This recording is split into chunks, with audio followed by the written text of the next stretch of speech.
Hey guys, here with our third match with our Black-White Warrior deck and the two-man queues. Once again, I recorded all three of the matches that I played back to back to back, and my recording didn't work properly, so I had to resort to using Magic Online's recording, which is working out okay, I think. I don't think it's as good as me sort of talking about the plays as they're happening because, I know it's going to happen to some degree, and I just, there's no point in me talking about what I might do because it's going to happen anyway. But luckily it bails me out a little bit and I can still show you guys how the matches went. We lost the die roll here in this second match, so we're not on the play, but we keep this hand. It's pretty strong. We can curve out really well, and so we lead with a Mardu Woe Reaper with the intention of swinging, obviously. So we're up against the artifact deck, as you can probably see. Our opponent immediately played Darksteel Citadel, Island, and Springleaf Drum. But he hasn't played any creatures yet, so we get 5 damage out on the table, ready to swing at him for turn 3. He plays Chief of the Foundry, but that doesn't really disrupt our plans a whole lot. So we just play Arshan Foremost, give our Mardu Woe Reaper double strike so the dude can't trade. It can trade now if he wants to trade, if he blocks the Mardu Woe Reaper. But he chooses not to, so he takes 8, drops to 11. And then he plays a Temple of Epiphany, showing us he has red mana, as this deck usually does. And then he plays a Whirler Rogue. But we still have all of our attacks are good because we can give our Mardu Woe Reaper double strike when we swing with our Foremost. So we just swing with everything, setting up a bunch of bad blocks for our opponent. And he decides to triple block the Battle Brawler, actually. And so we take out the Whirler Rogue because it can enable unblockability. And we bring our opponent down to 3 here on turn 4.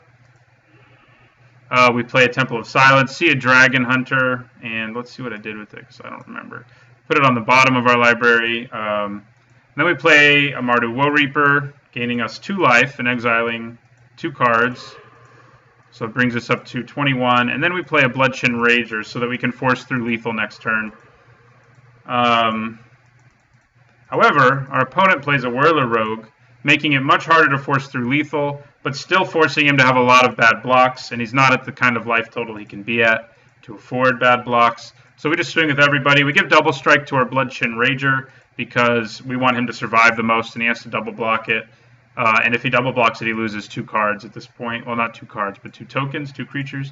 So he double blocks there and there and there. We kill 4 Thopter tokens and the Whirler Rogue. And lose everything but our Mardu Woe Reaper. And he loses everything but his Chief of the Edge.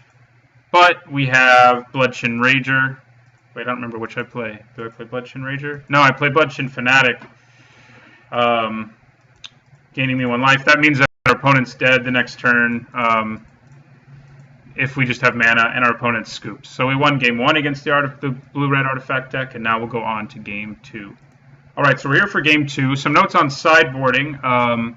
I sided out a couple of our Utter Ins for 2, what's it called? I can't remember what it's called, but 2 and a white mana to exile target artifact or enchantment. It's very good against this deck because it can exile even Darksteel Citadels and things like that. And so we sided those in because they're good against this deck. Oh, we don't want to hit play. It makes it go really fast. Okay, Temple of Epiphany. He plays on turn 1. We keep a hand that's not incredibly fast, but we do have removal in it. And we can lead with Dragon Hunter.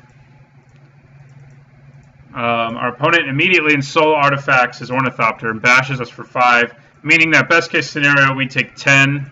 We do draw another in though, so we draw another removal spell as backup. Then we play our Temple of Silence. I think I put that on top because I wanted creatures. Yeah, we put it on top. Put it on top of our library. Then our opponent Temple of Epiphanies. Swings at us for 5 again, dropping us to 10. So we swing back for 2, dropping him to 16.